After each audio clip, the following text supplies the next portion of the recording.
Alors bienvenue dans cette vidéo où cette fois-ci nous allons essayer de résoudre le deuxième exercice des problèmes du chapitre 5.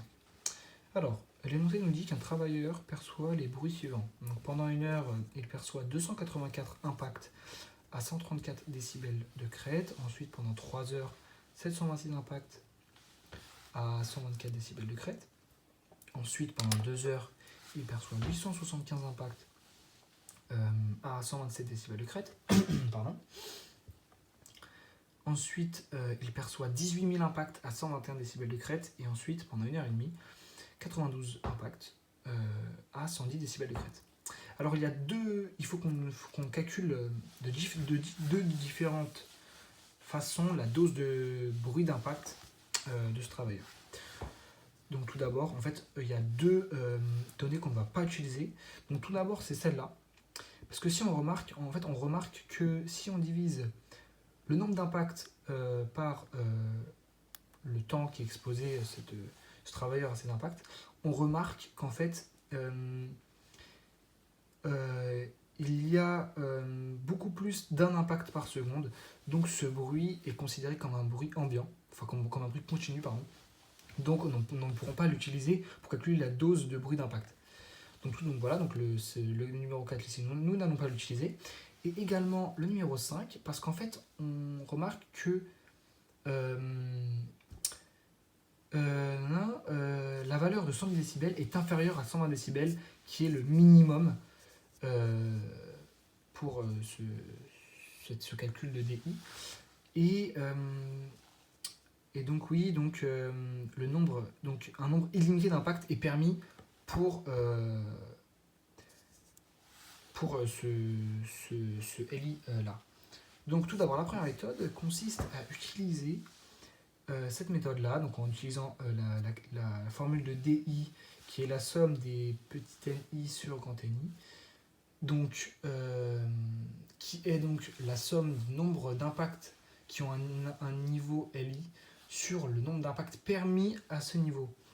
Donc nous allons tout d'abord calculer le niveau d'impact permis pour chaque valeur, chaque décibel. Donc nous allons utiliser cette formule. Donc cette formule consiste à faire 100 divisé par 10 sur le décibel, donc le niveau sonore de ces impacts, moins 140 fois 0,1. Donc nous obtenons pour la première valeur 398 de nombre d'impacts permis pour ce niveau sonore. Ensuite, pour 124 décibels, on remarque que le nombre d'impacts permis est de 3981. Et pour 127 décibels, on remarque que le nombre d'impacts permis est de 1995.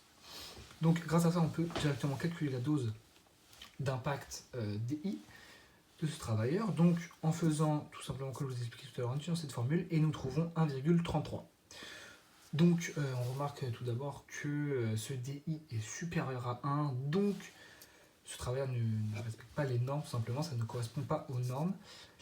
Et donc suite à ça, on va essayer de calculer le DI, mais en utilisant une deuxième méthode.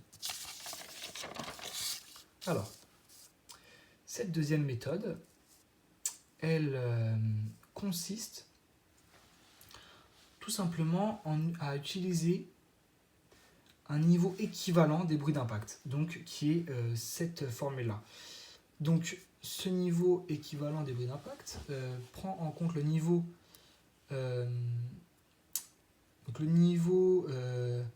des bruits d'impact, le nombre total d'impacts auquel le travailleur est exposé durant la journée, et le nombre d'impacts qui ont un niveau LI. Donc pour cela, nous allons utiliser la formule pour utiliser le L équivalent. Donc nous trouvons, en utilisant la formule, en utilisant, donc, comme vous voyez cette formule-là, nous voyons que le L équivalent est de 128,5 décibels. Donc grâce à ça, nous pourrons directement utiliser le nombre d'impacts permis équivalent donc, à ce niveau sonore. Donc nous voyons que le nombre d'impacts est de 1412 impacts. Et donc grâce à ça, en utilisant cette valeur-là, nous pouvons utiliser le DI que nous voyons juste ici, la formule que nous voyons juste ici, et nous trouvons un DI qui est de 1,35.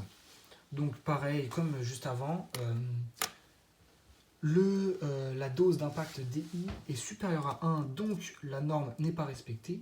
Mais on remarque également que je n'ai pas exactement la même valeur que dans la méthode précédente, tout simplement parce que cette méthode-là est plus précise, car il y a moins d'erreurs de calcul que nous pouvons faire d'approximation, car nous utilisons une seule grande formule, sans passer par plein de petits calculs intermédiaires qui augmentent la marge d'erreur.